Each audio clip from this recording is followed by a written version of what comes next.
ఎందుకంటే రెండు విభిన్నమైనటువంటి ఓట్ బ్యాంకింగ్.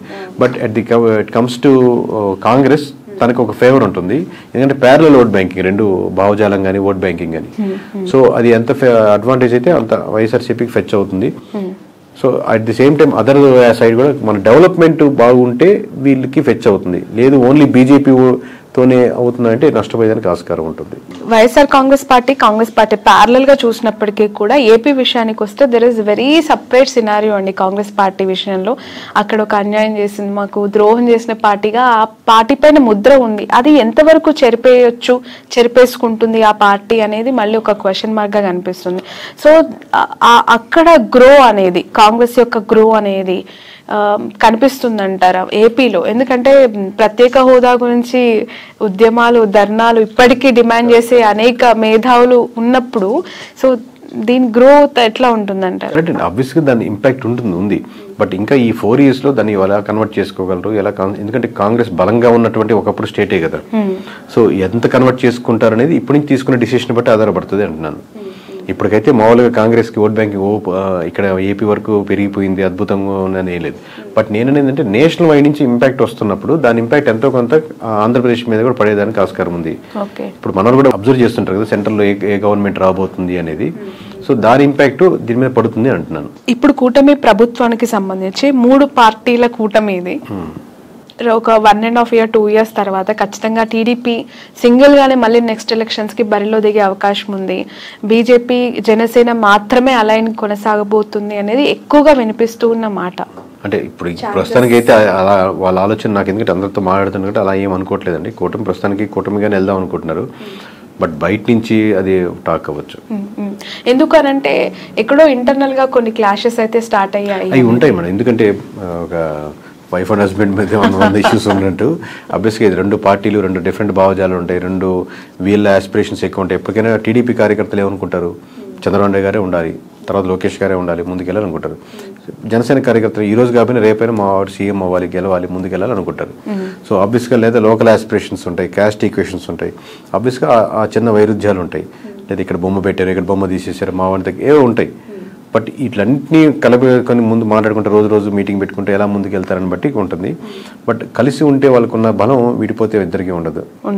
ఓకే. బట్ ఈ మధ్య కాలంలో చూస్తున్న political developments towards Janasena more curious అండి. బాలినేని గారు జాయిన్ అవ్వటం, ఉదయ్ భాన్ గారు జాయిన్ అవ్వటం, వస్తున్న సీనియర్ లీడర్స్ జాయిన్ అవుతూ ఉన్నప్పుడు why not TDP, why Janasena అనే క్వశ్చన్ అక్కడ మనకు రేజ్ అవుతుంది. అంటే అక్కడ ఉన్నటువంటి సమీకరణాలు బట్టి ఫ్యూచర్లో ఇదైతే బాగుంటుంది కదా, అక్కడ ఉన్న క్యాస్ట్ ఈక్వేషన్స్ అన్నీ పెట్టి జాయిన్ అవుతారండి. ఇంతకుముందు బాలినేని గారు కూడా ఇప్పుడు అంతకుముందు టీడీపీ నుంచి ఆఫర్ వచ్చింది, లేదా జనసేన నుంచి ఆఫర్ వచ్చి ఉండొచ్చు, లేదా ఇప్పుడు అయిపోయిన తర్వాత ఇప్పుడు ఆల్రెడీ టీడీపీ నుంచి వాళ్ళు క్యాండిడేట్ ఉన్నారు కదా, గెలుచున్నారు కదా, మనం నెక్స్ట్ జనసేనకి అయితే బాగుంటుందని లోకల్ సమీకరణాలు పట్టుకొని ఆ డిసిషన్ తీసుకుంటా ఉంటారు ఎనీ ఎమ్మెల్యే. బట్ ఈ జాయినింగ్స్ అనేవి ఈ 2 పార్టీస్ మధ్య ఏమి క్లాషెస్ కి దారి తీయదా మోర్? అంటే ఎందుకంటే ఆల్రెడీ ఒక పెద్ద పార్టీ ఇద్దరికి ఒక అండర్స్టాండింగ్ ఏంటంటే అండి, ఇప్పుడు మీకు ఇందాక వైఫ్ అండ్ హస్బెండ్ ఎగ్జాంపుల్ ఏంటంటే, మీకు ఒక పిల్లలు,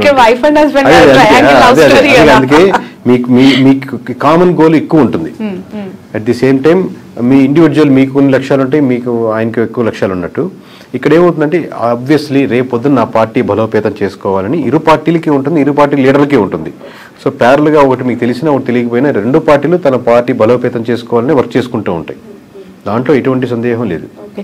ఎన్నికలకి ముందు వైఎస్ఆర్సీపీ నుంచి చాలా మంచి లీడర్స్, సీనియర్ ఫైనాన్షియల్ స్ట్రెంగ్త్ ఉన్న లీడర్స్ ని వైసీపీ పోగొట్టుకుంది. అది ఎంతవరకు కారణం అనేది ఇప్పటికి కూడా వాళ్ళు తెలుసుకున్నారో లేదో తెలియదు, కానీ బాలినేని లాంటి సీనియర్ లీడర్స్ ఇప్పటికీ కూడా వెళ్ళిపోతూ ఉన్నారు. వాట్ ఈస్ వైసీపీ ఫ్యూచర్ అండి, వైఎస్ఆర్సీపీ భవితవ్యం? అంటే ఇంతమంది 11 వచ్చినప్పటికీ కూడా కొంతమంది ఓడిపోయినా సీనియర్స్, ఇప్పుడు బొత్స గారు అవ్వచ్చు, పెద్దిరెడ్డి గారు అవ్వచ్చు, విజయసాయి రెడ్డి, ఇలాంటి పెద్ద సీనియర్ లీడర్స్ ఉన్నారు. సో ఎలా ఉండబోతుందంటారు ఫ్యూచర్, ఆ పార్టీ భవిష్యత్? అంటే ఎనీ పార్టీ అండి, నాట్ ఓన్లీ వైఎస్ఆర్సీపీ, ఎనీ పార్టీలో లీడర్స్ పోతుంటారు. ఇప్పుడు టీడీపీ నుంచి కూడా చాలా మంది వైఎస్ఆర్సీపీకి వెళ్ళినప్పుడు, లేదా ప్రజారాజ్యం నుంచి చాలా మంది మూవేలో ఉంటారు. పార్టీ మీరు స్ట్రక్చర్ అదే కాన్సెప్ట్ నిలబెట్టుకుని అదే ముందుకు వెళ్తూ ఉంటే లీడర్స్ వస్తుంటారు, పోతుంటారు, పార్టీలు ముందుకు వెళ్తూనే ఉంటాయి.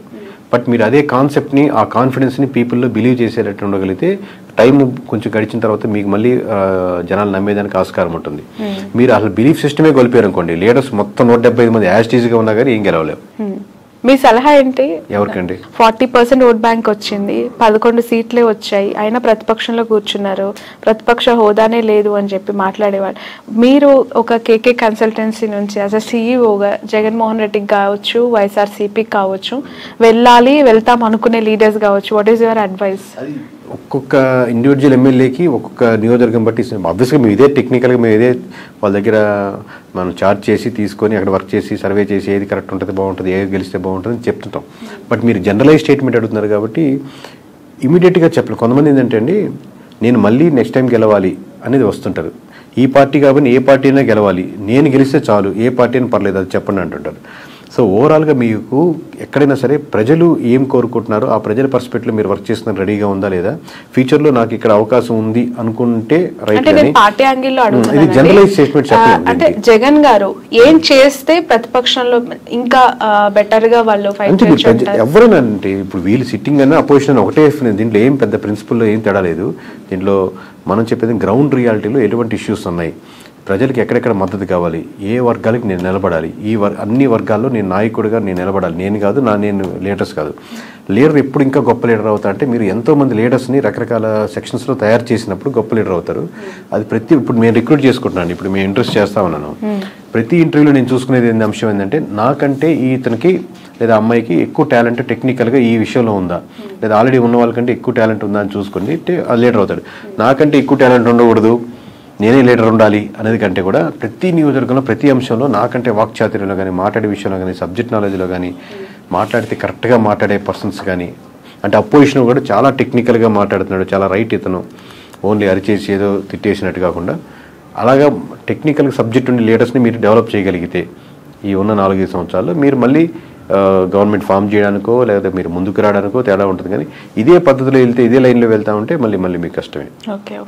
ఈ 2 తెలుగు స్టేట్స్లో ప్రాంతీయ పార్టీలకు ఎంతో కొంత కోర్ ఓట్ బ్యాంక్ని కైవసం చేసుకొని సస్టైన్ చేస్తున్న పార్టీస్ని మనం చూస్తూ ఉన్నాం. ఇక్కడంటే ఇప్పుడు కాంగ్రెస్ అధికారంలోకి వచ్చింది, అగైన్ అక్కడ మళ్ళీ ప్రాంతీయ పార్టీ, ఆఫ్కోర్స్ జాతీయ పార్టీ అయినప్పటికీ కూడా వాళ్ళు ప్రాంతీయ పార్టీగానే ఎస్టాబ్లిష్ అయ్యారు, టీడీపీ. సో ఒక ప్రాంతీయ పార్టీ యొక్క ప్రభావము, వాళ్ళ ఇంపాక్ట్స్ 2 స్టేట్స్లో ఇంతకాలం చూసిన ప్రజలు మతతత్వ రాజకీయాల్ని, మతతత్వ పార్టీలను ఎంకరేజ్ చేస్తాయా, కన్సిడర్ చేస్తాయా? అంటే ఇప్పుడు నేను నేషనల్ వైడ్గా చెప్తున్నా కదండి, మతానికి ఉన్న సంబంధించిన ఓట్ బ్యాంక్ అంటే ఇక్కడ ఎస్పెషల్లీ 2 తెలుగు స్టేట్స్ గురించి నేను మాట్లాడు. అంటే కంపారిటివ్ నార్త్లో పోలిస్తే ఇప్పుడిప్పుడే సౌత్లో బీజేపీది కూడా ఇంకొంచెం ఉంది. కంపారిటివ్ చెప్తున్నాను, నార్త్లో ఎక్కువ బీజేపీ ఆల్రెడీ ఒక సాచ్యురేషన్ పాయింట్కి వెళ్ళిపోయింది. బట్ సౌత్లో ఇప్పుడిప్పుడే అక్కడక్కడక్కడ ఆ టైప్ ఆఫ్ చిగురిస్తూ లేదా ఆ థాట్ ప్రాసెస్లో ఉండి మన ధర్మం అనేది ఆలోచిస్తున్నారు. బట్ అది ఓట్ బ్యాంకింగ్ సరిపోదు గెలిచేదానికి అనుకుంటున్నాను. ఒకసారి మీకు సెంట్రల్లో బీజేపీ తగ్గిపోతుంది అనుకోండి, దాని ఇంపాక్ట్ మన స్టేట్లో కూడా పడుతుంది. మొత్తం స్టేట్లో సెంటర్లో మనకు గవర్నమెంట్ మారుతుంది అనుకోండి, అది మన స్టేట్కి వచ్చేసరికి కూడా మన ఇంపాక్ట్ పడుతుంది. ఎప్పుడైతే మీకు బీజేపీ మీద ఎఫెక్ట్ ఎక్కువ పడిపోతుందో, బీజేపీ మునిగిపోతుందో, దానికి బీజేపీ ఆధారితంగా నిలబడిన పార్టీలు కూడా దాని ప్రభావం, దాని ఎఫెక్ట్ ఎంతో కొంత తీసుకోక తప్పదు. Okay. In future Nara Lokesh గారికి, పవన్ కళ్యాణ్ గారికి ఎవరికి ఎక్కువగా సీఎం అయ్యే అవకాశం ఉంది అని అంటారు? మీ అజంప్షన్ ఏంటి? అది చెప్పలేము. ఎందుకంటే అండి ఇది హైపోథెటికల్గా ఆబ్వియస్గా చంద్రబాబు నాయుడు గారు ఉన్నంతసేపు ఆయన గవర్నమెంట్ రన్ అవుతూ ఉంటుంది, 5 years ఇబ్బంది లేదు కదా. బట్ గోయింగ్ ఫార్వర్డ్ ఆబ్వియస్లీ బలంగా టీడీపీ కార్యకర్తలు కానీ ఎట్లాగైనా సరే మా చంద్రబాబు నాయుడు గారు సీఎం ఉండాలి. దాని తర్వాత లోకేష్ గారు వాళ్ళు కోరుకుంటారు. పవన్ కళ్యాణ్ గారు ఫాలో అయ్యేవాళ్ళు ఆబ్వియస్గా పవన్ కళ్యాణ్ గారు సీఎం అవ్వాలి, ఇంకా సీట్లు 21 నుంచి మేము 71, 100 సీట్లు వెళ్ళాలని కోరుకుంటారు. బట్ ఇద్దరు కూటమిగా వెళ్ళాలనుకుంటున్నారా, సెపరేట్గా వెళ్ళాలనుకుంటున్నారా? మీరు ఇందా చెప్పినట్టు టీడీపీ సెపరేట్ అయ్యి బీజేపీ ఆబ్వియస్గా బీజేపీ జనసేన వెళ్ళాలనుకుంటున్నా, దీనివల్ల ఇట్లా సెపరేట్ అయితే మళ్ళీ వైఎస్ఆర్సీపీకి ఫెచ్ అవుద్దా? ఎన్ఫ్యాక్టరీ వేస్లో ఉన్నాయి కాబట్టి ఎవరి కార్యకర్తలు ఎవరు లీడర్ అవ్వాలనుకుంటారు. మాది ఏంటంటే ప్రజలు ఇప్పుడు ప్రస్తుతానికి ఏమనుకుంటున్నారు, ఎలా చేస్తే ప్రజలకు బాగుంటుంది. ఇంకా ఆబ్వియస్గా ఏపీ మన సొంత స్టేట్ కాబట్టి ఈ డెవలప్మెంట్లో మనం కూడా ఎంతకైనా భాగస్వామ్యం అయితే ఇది బాగుంటే బాగుంటుంది అని మనకు ఒక స్వార్థం కూడా ఉంటుంది మంది కాబట్టి. ప్రజలు ఏమనుకుంటున్నారు అనేది మీరు చెప్తానంటున్నారు. పిఠాపురం ప్రజలు ప్రస్తుతం ఏమనుకుంటున్నారు? పవన్ కళ్యాణ్ గారు ఎమ్మెల్యే అయ్యారు, డిప్యూటీ సీఎం అయ్యారు, ఒకసారి ఛాన్స్ ఇవ్వమన్నారు, గెలిపిమ్మన్నారు, అవకాశం ఇచ్చేశారు, అన్ని ఆయనకు కావాల్సిన 21కి 21 కైవసం చేసేసారు. So towards Pawan Kalyan what is AP people's high అయితే ఫస్ట్ ఆఫ్ ఆల్ ఉంటుందండి. ఆబ్వియస్గా అందరు పవన్ కళ్యాణ్ ఓట్లు వేసిన వాళ్ళు ఎవరైతే ఉన్నారో వాళ్ళకి ఆబ్వియస్గా మనం వేసిన పార్టీ గెలిచింది కాబట్టి ఒక హై ఉంటుంది. బట్ ఆ హై ఆ హై అలాగే కంటిన్యూ అవ్వాలంటే ఆ లోకల్ ఇష్యూస్ ఏదైతే ఉన్నాయో అడ్రస్ చేస్తూ మిగతా రోజుల్లో అది కాలువలు కావచ్చు, రోడ్స్ కావచ్చు, సమస్యలు కావచ్చు, అన్ఎంప్లాయ్మెంట్ కావచ్చు, చిన్న చిన్న ఫ్యాక్టరీలు కావచ్చు, లోకల్ కుటీర సంస్థలు కావచ్చు, అక్కడికి వెళ్ళే చిన్న చిన్న హాస్పిటల్స్ కావచ్చు, ఈ ఇష్యూస్ మీద కాన్సన్ట్రేట్ చేస్తే ఆ హైకి తగ్గట్టు రెస్పాన్స్ ఇంకా డెవలప్మెంట్ అవుతూ ఉంటుంది. ఒక పాయింట్ మీద అయితే చెప్పలేరా?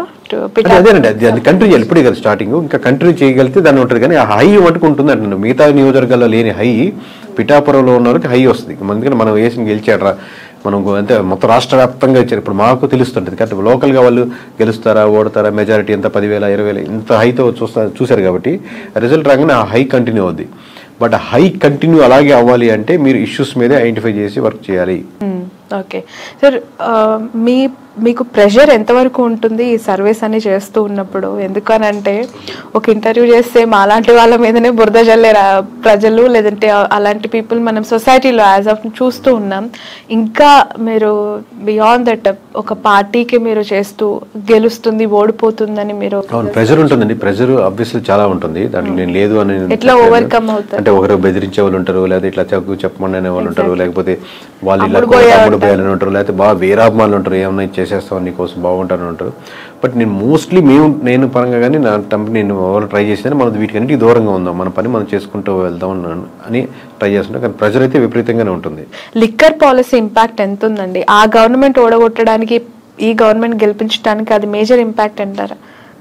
1% ఇప్పుడు అన్ని ఒక్కొక్క పర్సెంట్ యాడ్ చేసుకుంటా ఉన్నాం. అంటే వైఎస్ఆర్సీపీ నుంచి టీడీపీకి వచ్చిన ఓట్ బ్యాంకింగ్లో ఖచ్చితంగా ఒక 1% అయితే ఓట్ బ్యాంకింగ్ లిక్కర్ పర్స్పెక్ట్లో వచ్చిన ఓట్ బ్యాంకింగ్ ఉంటుందండి.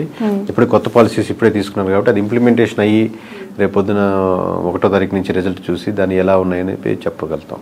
Right. Thank you so much అండి. Thanks a lot. సో మొత్తానికైతే ఫ్యూచర్లో రాహుల్ గాంధీని ప్రధానమంత్రిగా చూడొచ్చు అంటారా? అంటే ఇప్పుడున్న వేవ్ చూస్తుంటే మటుకు నార్త్లో అన్ని స్టేట్స్ ఓడిపోతున్నాయి కాబట్టి ఇలాగే వెళ్ళగలిగితే అది జరుగుతుంది.